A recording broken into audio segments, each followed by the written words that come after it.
নমস্কাৰ বন্ধুসকল আৰু আজি আপোনালোকৰ মাজত আহিছো এই ফেচবুক লাইভ যোগেদি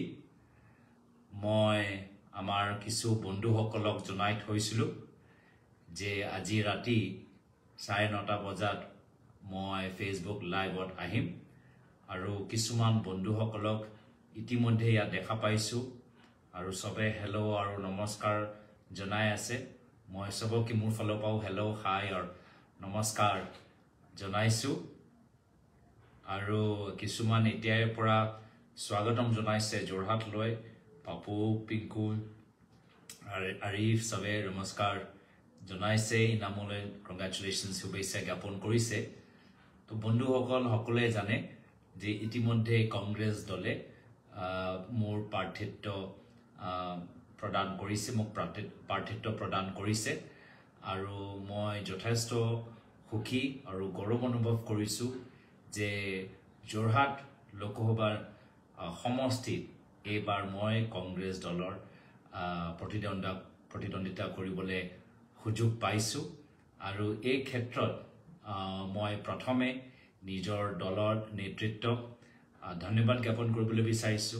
কৃতজ্ঞতা জ্ঞাপন কৰিবলৈ বিচাৰিছো আজি তেওঁলোকে মোৰ ওপৰত এটা গধুৰ দায়িত্ব দিছে জৰহাটত আজি সকলোৱে আমাৰ চকু এতিয়া জৰহাটৰ ফালে পৰিছে আৰু এই জৰহাট লোকসভা সমষ্টিত ঐতিহাসিক জৰহাট লোকসভা সমষ্টিত মোক আগবঢ়াব লৈ যাবলৈ ক্ষেত্ৰত যি বিশ্বাস মোৰ ওপৰত কৰিছে মই তাৰ বাবে দলৰ নেতৃত্ব আমাৰ খাৰ্গে ডাঙৰীয়া কংগ্ৰেছ দলৰ সভাপতি আমাৰ কংগ্ৰেছ পাৰ্লামেণ্টাৰী পাৰ্টি সভানেত্ৰী সোনিয়া গান্ধী ডাঙৰীয়ানী আমাৰ প্ৰদেশ কংগ্ৰেছৰ সাধাৰণ সম্পাদক কেচি বেণুগোপাল ডাঙৰীয়া লগতে অসমৰ আমাৰ তত্ত্বাৱধায়ক জিতেন্দ্ৰ সিং ডাঙৰীয়া ৰাহুল গান্ধী ডাঙৰীয়া আমাৰ প্ৰদেশ কংগ্ৰেছৰ নেতৃত্ব ভূপেন বৰা ডাঙৰীয়া সবকে মই দেৱব্ৰত শইকীয়া ডাঙৰীয়া সবকে মই ধন্যবাদ জ্ঞাপন কৰিছো যে মোক মোৰ ওপৰত ইমান যে বিশ্বাস কৰিছে যে আজি এটা মহান উদ্দেশ্য দি মহান দায়িত্ব দি মোক আগবঢ়াইছে মই তাৰ বাবে মই নিজৰ দলীয় নেতৃত্বক ধন্যবাদ জ্ঞাপন কৰিছো আৰু ইতিমধ্যে আৰু মোক কিছুমান শুভেচ্ছা জ্ঞাপন কৰিছে সাগৰিকাই শুভেচ্ছা জ্ঞাপন কৰিছে ঋতুৰাজ জুৱেল ভাল লাগিছে তোমালোকক ইয়াত দেখা পাই মানস প্ৰতিম ইনাদুল বহুতৰ ফোন আহি আছিলে সবৰ মই ফোন ধৰিব পৰা নাছিলো এই কাৰণে ভাবিলো যে এই ফেচবুক লাইভ যোগেদি মই সবকে ধন্যবাদ জ্ঞাপন কৰিব পাৰো আৰু আপোনালোকৰো যি শুভেচ্ছা গ্ৰহণ কৰিব পাৰো আপোনালোকৰ যদি কিবা পৰামৰ্শ থাকে জানকতা দিনত আমি কেনেদৰে আগবাঢ়ি যাব লাগে কোন কিটা বিষয় লৈ কোট সোমাব লাগে কেনেদৰে মানুহৰ লগত লগ ধৰিব লাগে এই ক্ষেত্ৰত সবে নিজৰ নিজৰ ৰায় দিব পৰামৰ্শ দিব আৰু ইতিমধ্যে আৰু আমাৰ সঞ্জীৱ আমাৰ কবিৰে ফলৰ পৰা শুভেচ্ছা এডভোকেট ৰেমানৰ ফলৰ পৰা শুভেচ্ছা আহিছে গৌতমৰ ফলৰ পৰা শুভেচ্ছা আহিছে সবকে মই ধন্যবাদ জ্ঞাপন কৰিছো আৰু লগতে মোক ইতিমধ্যে ক'বই লাগিব যে মই নিজৰ কলিয়াবৰ লোকসভা সমষ্টি ৰাইজৰ কৰ্মীসকলৰ প্ৰতি যথেষ্ট কৃতজ্ঞ আজি কলিয়াবৰ লোকসভা সমষ্টি ৰাইজে মোক এনেকুৱা এটা পৰ্যায়লৈ পঠাই দিছে য'ত ভাৰতবৰ্ষৰ ভিতৰত আজি কলিয়াবৰ লোকসভা সমষ্টি চৰ্চা হয় আৰু এই যে পৰিৱেশ আমি আজি তাৰিখত দেখা পাইছো ইয়াৰ গোটেই মই ভাবো আমাৰ মূল যে আমাৰ যাৰ কাৰণত আমি এই পৰ্যায়লৈ পাইছো হেয়া হৈছে আমাৰ কলিয়াবৰ লোকসভা সমষ্টি ৰাইজৰ কাৰণে তেওঁলোকে যি বিশ্বাস মোৰ আৰু মোৰ পূৰ্বে মোৰ খুৰা আৰু মোৰ পিতৃ প্ৰয়াত মুখ্যমন্ত্ৰী তৰুণ গগৈদেৱৰ ওপৰত যে বিশ্বাস আছিলে তাৰ বাবে আজি এনেকুৱা এটা পৰ্যায়লৈ পাইছো যে আজি সকলোৱে আজি আমাৰ এই সমষ্টিৰ বাবে চৰ্চা কৰি আছে আৰু মই তাৰ বাবে কলিয়াবৰ লোকসভা সমষ্টিৰ ৰাইজক যথেষ্ট ধন্যবাদ জ্ঞাপন কৰিছো দুখিত যে আজি আমাৰ কলিয়াবৰ লোকসভা সমষ্টিৰ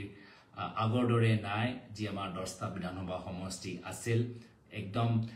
দেৰগাঁও আৰম্ভ কৰি খুমটাই গোলাঘাট সৰুপথাৰ বুকাহাট কলিয়াবৰ সামগুৰি ধিং ৰূপহী বটদ্ৰৱা এইখিনি যে এটা খুব সুন্দৰ আমাৰ এটা সমষ্টি আছিল যি সমষ্টিক মই এটা মিনি আসাম দৰে মই গ্ৰহণ কৰিছিলো আৰু বিশেষ ৰাজনৈতিক কাৰণৰ বাবে এই সমষ্টিটো নাইকিয়া কৰি দিলে কিন্তু কৰ্মীসকলৰ এতিয়া মই ইমানে ক'বলৈ বিচাৰিছো যে মই সদায় সকলোৰ লগত থাকিম আৰু আমাৰ গোলাঘাটে হওক সৰুপথাৰে হওক খুমটাই হওক বোকাহাটতে হওক বা আমাৰ ঢিং ৰূপহী সামগ্ৰী মই সকলোৱে মই জনাবলৈ বিচাৰিছো যে ভৱিষ্যত মই সদায় সকলোৰ লগত সম্পৰ্কত থাকিম আৰু যিমান মোৰ ক্ষমতা যিমান মই পাৰো মই সবৰ লগত যোগাযোগ ধৰি ৰাখিম সকলোৱে মোৰ ফোন নম্বৰ জানে আৰু জানে যে মই ফোন কৰিলে মই ফোনতে আপোনালোকৰ লগত কিছু কথা পাতিবলৈ সক্ষম হৈছো আৰু ইতিমধ্যে আৰু নাজনী লক্ষ্য ভৰালিৰ পৰাও আমাৰ শুভেচ্ছা আহিছে আমাৰ শিখা দুৱাৰাৰ পৰাও শুভেচ্ছা আহিছে বেষ্ট অফ লাক আহিছে সবকে থ্যাঙ্কস জনাইছো সো কলিয়াবৰ লোকসভা সমষ্টিৰ কৰ্মীখিনি মই এটাই কথা ক'বলৈ বিচাৰো যে এতিয়া আমি নতুন আমাক দায়িত্ব দিয়া গৈছে কাজিৰঙা লোকসভা আৰু নগাঁও লোকসভা ভিতৰত আমি নিজৰ নিজৰ দায়িত্ব পালন কৰিব লাগে আৰু দলৰ কাৰণে এতিয়াই পৰা আমাক সাজু হ'ব লাগে আৰু যিহেতু এটা আমাৰ প্ৰতিদ্বন্দ্বিতা কৰা প্ৰাৰ্থীসকলৰ তালিকা ওলাই গৈছে আমি একদম জোৰে বলে ওলাই আহি আমাৰ দলটো অনাগত দিনত শক্তিশালী কৰিব লাগে মোৰ অনাগত দিনত কিছু প্ৰি স্কেডিউল আগৰ প্ৰায় মোৰ কিছুমান সমষ্টিৰ প্ৰগ্ৰামবোৰ আছিল মই সেইখিনি মই ইতিমধ্যে মই কৰিবলৈ বিচাৰো এক হিচাপে বিদায় দিয়াই হ'ব অনাগত দিনত আমাৰ পৰহৈ আমাৰ ৰূপহী আৰু তাৰ পিছদিনা আমাৰ কলিয়াবৰ বিধানসভা সমষ্টিত কিছু আমাৰ কাম আছে সেইখিনি কাম আমি সামৰিবলৈ বিচাৰো তো মই ৰূপহী সমষ্টি ৰাইজক আৰু কৰ্মীখিনিক সেই পৰহী দিনটো মই পাম আৰু কলিয়াবৰ অঞ্চলৰ ৰাইজবোৰ মই আমাৰ 15 তাৰিখে পাম আৰু লগতে আমাৰ যোৰহাট ফালে মই ইতিমধ্যে সকলোকে মই অৱগত কৰাম যে আমি কেনেদৰে দেওবাৰ বা সোমবাৰ পৰা আৰম্ভ কৰি আমি বিভিন্ন যোৰহাট শিৱসাগৰ চৰাইদেউ মাজুলী চাৰিওফালে আমি যাম মই ইতিমধ্যে বিশেষ দীঘলীয়া ক'বলৈ বিচৰা নাই আজি আপোনালোকৰ যি কথাবোৰ যে আহিছে সেই কথাবোৰ শুনি ভাল লাগিছে কথাবোৰ পঢ়ি মোৰ সাহস আৰু বৃদ্ধি হৈছে আজি দৰঙৰ পৰাই আজি ফোন আহিছে আজি গোটেই দিন মোৰ ফোন আহি আছে আৰু ভাল লাগিছে যে সমগ্ৰ অসমৰ পৰা ফোন আহি সবে মোক জনাইছে যে তেওঁলোকে অনাগত দিনৰ যোৰহাট লৈ আহিব দিছপুৰ পৰা আহিব তেজপুৰ পৰা আহিব ধুবুৰী পৰা আহিব লখিমপুৰ পৰা আহিব মই সবৰে সহায় বিচাৰিছো সবৰ সহযোগৰ মই কামনা কৰিছো আমাৰ গোটেই আমাৰ বৃহত্তৰ এটা আমাৰ শুভাকাংক্ষী সকল চাৰিওফালে আছে মই সকলৰ সহায় সকলৰ সহযোগ বিচাৰিছো সকলৰ ভূমিকা যথেষ্ট গুৰুত্বপূৰ্ণ আৰু মই ভাবিছো যে আমি খুব আনন্দৰে আহা দিনবোৰ আমি নিৰ্বাচনী প্ৰচাৰ চলাম আৰু খুব আনন্দৰে আমি পাৰ হৈ যাম আৰু আমাৰ অসমৰ ৰাইজো বাট চাই আছে আশীৰ্বাদ যথেষ্ট প্ৰদান কৰিছে ইতিমধ্যে আপোনালোকে জানে নে নাজানে কিন্তু আজিৰ তাৰিখত টুইটাৰত আমাৰ গোটেই আমাৰ এই অসমৰ লৈহে চৰ্চা চলি আছে আৰু ট্ৰেন্ডিং চলি আছে তো এটা ভাল এটা ইংগিত যে সমগ্ৰ ভাৰতৰ ভিতৰত আজি অসমৰ এই তালিকা লৈ আমাৰ এটা চৰ্চা চলি আছে আৰু আশা কৰো যে সবকে পাম আৰু আমাৰ কিছুমান পুৰণা মানুহবোৰটো পায়ে থাকিম কিন্তু মই নতুন আসামৰ লগতো যোগাযোগ হ'বলৈ বিচাৰো আমাৰ নতুনকে যিসকল চিন্তাধাৰা কৰিছে নতুন আমাৰ ল'ৰা ছোৱালী আজি কলেজত পঢ়ি থকা সময়ত বহুতে মোক ফোন কৰিছে কিছুমানে আহি মোক গামোচাও পিনাইছে এই গামোচাটো এজন দিল্লীত এজন পঢ়ি থকা ল'ৰা জাকিৰ হুছেইনত পঢ়ি থকা এজন ল'ৰাই মোক একদম মোৰ নামটো পঢ়ি মোৰ ঘৰলৈ আহি মোক গামোচা পিনাইছে তো এনেদৰে মই বিশেষকৈ নৱপ্ৰজন্ম বহুতক মই ভালদৰে চিনাকি হ'বলৈ বিচাৰো আৰু নৱপ্ৰজন্মই অনাগত দিনত কি বিচাৰে কেনেদৰে ৰাজনীতি হ'ব লাগে সেইখিনি কথা মই জানিবলৈ বিচাৰিছো ইতিমধ্যে আমাৰ আৰু মানুহবোৰ যোগদান কৰি আছে Smriti thank you Ahidul thank you Biswajyoti Bora thank you Diganta Midi Ditul thank you মই আশা কৰো যে যিসকলে আজি শুভেচ্ছা জ্ঞাপন কৰিছে সবে যে অনাগত দিনত মই যোৰহাট শিৱসাগৰ মাজুলীত বা যেতিয়া মই বিভিন্ন অন্য জিলালৈ যাম বা অন্য লোকসভা সমষ্টিলৈ যাম তেতিয়া আপোনালোকক মই দেখা পাম তো মই বেছি আৰু দীঘলীয়া ক'বলৈ বিচৰা নাই সবকে আজি ইয়াত আহিলে মূল্যৱান সময় দিছে আশীৰ্বাদ প্ৰদান কৰিছে মৰম স্নেহ আগবঢ়াইছে মই তাৰ বাবে সবকে ধন্যবাদ জ্ঞাপন কৰিছোঁ আৰু এই যোৰহাট সকলোৱে জানে যে আমাৰ ঘৰ যোৰহাট আৰু এই যোৰহাট জিলাৰ ভিতৰত মোৰ পিতৃ প্ৰায়ত তৰুণ গগৈদেৱ তিতাবৰ সমষ্টিৰ পৰাই এজন বিধায়ক হয় অসমৰ মুখ্যমন্ত্ৰী হৈছিল এবাৰ নহয় তিনিবাৰকৈ মুখ্যমন্ত্ৰী হ'বলৈ সক্ষম হৈছে আজি তেখেতৰ আদৰ্শ পালন কৰি তেওঁ যিদৰে নিষ্ঠাৰে কংগ্ৰেছ দলটোক আগুৱাই লৈ গ'ল যিদৰে মৰম আৰু স্নেহেৰে মানুহৰ মাজত থাকিল সেই একে ৰাস্তাত মই আগবাঢ়ি যাবলৈ বিচাৰোঁ মই আশা কৰোঁ যে পূৰ্বতে যিদৰে আমাৰ যোৰহাটবাসী ৰাইজৰ শিৱসাগৰবাসী ৰাইজ চৰাইদেউবাসী ৰাইজে যিদৰে মৰম স্নেহ আগবঢ়াইছিল প্ৰায়ত মুখ্যমন্ত্ৰী তৰুণ গগৈদেৱলৈ একেৰাহে মোক সেই পৰামৰ্শ দিব আৰু এই যোৰহাট এটা সময়ত আমাৰ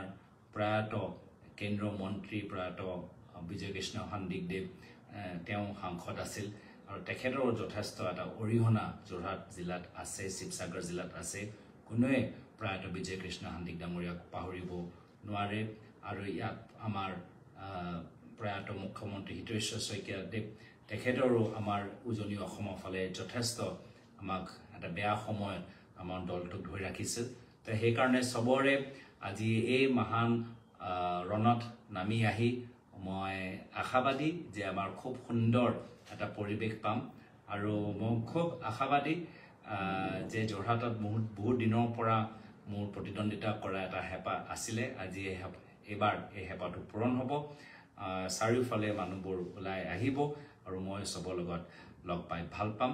আজি এইখিনিয়ে কথা আপোনালোকৰ মাজত কৈছোঁ আমাৰ ইতিমধ্যে আৰু আমাৰ মানুহবোৰে যোগদান কৰিছে চবেই শুভেচ্ছা জ্ঞাপন কৰিছে ভৱেশ চন্দ্ৰ আজাদ কবিৰ চবেই শুভেচ্ছা জ্ঞাপন কৰিছে সুমিত পানিকাই চবেই আমাক শুভেচ্ছা জ্ঞাপন কৰিছে আৰু আমাৰ নিৰ্বাচনী প্ৰচাৰ চলি থাকিব কিন্তু ইয়াৰ মাজত আমি অলপ বিভিন্ন আমাৰ যিখিনি আমাৰ বিভিন্ন সামাজিক সংগঠন আছে বেচৰকাৰী সংগঠন আছে বিভিন্ন কলেজ বিভিন্ন স্কুল বিভিন্ন আমাৰ শিক্ষকসকল সামাজিক সংগঠনসকল খেতিয়কসকল মই চবৰ লগত আশা কৰোঁ যে আমি চিনাকি হ'ম আৰু অসমৰ ক্ষেত্ৰত অসমৰ ভৱিষ্যতৰ ক্ষেত্ৰত আমি কিছু গুৰুত্বপূৰ্ণ কথা আলোচনা কৰিবলৈ আমি এটা সুবিধা পাম যিসকল আমাৰ ভাল খেলুৱৈসকল আছে স্পৰ্টছৰ ক্ষেত্ৰত তো মই আশা কৰোঁ যে গোটেই এই যে যাত্ৰা সময়ত চবৰ লগত আহি এটা নতুন সম্পৰ্ক অসমৰ মানুহৰ লগত এটা নতুন সম্পৰ্ক সৃষ্টি হ'ব আৰু এতিয়া মিলিয়ে থ্যাংকস দিছে নিশাই থ্যাংকস দিছে আৰু যোৰহাট শিৱসাগৰ আমাৰ বহুত আমাৰ থলুৱা বস্তু খাবলৈ পাম সেইখিনিও মই পাবলৈ ইচ্ছুক বহুত আমাৰ পুৰণা মানুহবোৰ পাম যিসকলে মোৰ পিতৃৰ লগত কাম কৰিছে তেওঁলোকৰো আশীৰ্বাদ ল'বলৈ মই ইচ্ছুক থ্যাংক ইউ জয় আৰু বহুত আমাৰ অঞ্চলবোৰত যি অঞ্চলৰ কথা আজি তাৰিখত টিভিত নোলায় বা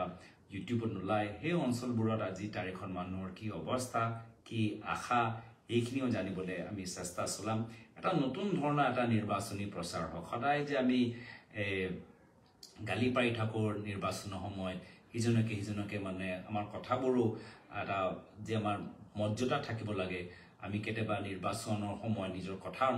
মৰ্যাদা আৰু কথাৰ গুৰুত্ববোৰ আমি পাহৰি যাওঁ আৰু অলপ বোকা ছেটিয়াবলৈ আমি চেষ্টা কৰোঁ মই আশা কৰোঁ যে এনে ধৰণৰ ভুল মোৰ ফালৰ পৰা নহ'ব আৰু যদি হয় আপোনালোকে মোক শুদ্ধ কৰিবলৈ পৰামৰ্শ দিব আৰু নিৰ্দেশ দিব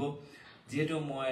যোৰহাটবাসী ৰাইজৰ এজন আদৰ্শ প্ৰতিনিধি হ'বলৈ বিচাৰিছোঁ যোৰহাটবাসী ৰাইজৰ এজন আদৰ্শ সাংসদ হ'বলৈ বিচাৰিছোঁ আৰু অসমৰ ৰাইজে যিমান আশা আৰু মৰম স্নেহ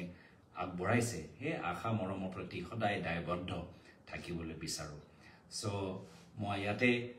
নিজৰ চমু ফেচবুক লাইভ শেষ কৰিবলৈ বিচাৰিছোঁ